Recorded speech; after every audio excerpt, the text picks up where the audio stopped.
How long have you lived in Berlin? Hello, my name is Anna. I'm originally from Georgia, and I've been living in Berlin for a month right now. And did you move to Berlin from abroad?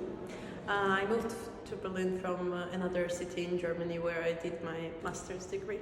And would you like to tell us about your journey from Georgia to Germany? My journey from Georgia to Germany is quite a long one. Not very long, but I did quite a lot of Erasmus in my bachelor's degree, and then I really wanted to do my full master's degree somewhere abroad, and Germany is one of the countries that I really enjoyed being in. And I was very lucky to get a scholarship from the DAAD that helped me fully finance my studies in Germany. And I chose the University of Tübingen because I really enjoyed the program there about international relations and peace research. So that's why with support of the DAAD and with Erasmus as well before inspiring me to participate in the European Union more actively. And do you think Berlin is European or just German for you? For me, I think Berlin is quite European, especially after seeing a lot of other German cities. Some other German cities are more German, I would say, and Berlin is so international.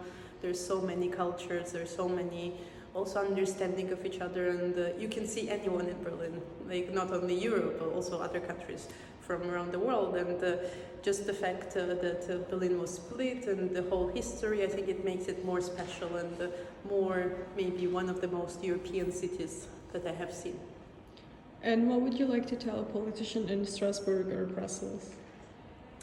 Politicians in Strasbourg and Brussels, I would like to tell that there are a lot of youth, and a lot of youth do appreciate and participate in Erasmus programs, for instance, or other programs, but a lot of people, younger people who study at schools and universities, they don't really know even about the potential things that they can do, that they can exchange. And I would say that it would be great if there was more resources on spreading the information, and not only in the European Union, especially outside of European Union in the partnering countries. As I come from Georgia, it's been a massive privilege and incredible to be able to come from Georgia and learn more, have this opportunity to learn also languages, cultures, and make friends.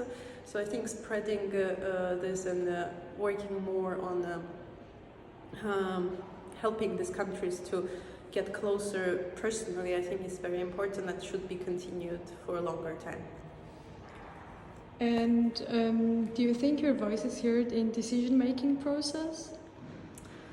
Well, personally, probably not. I don't think so, because I'm not a citizen of Europe, so European Union, I mean.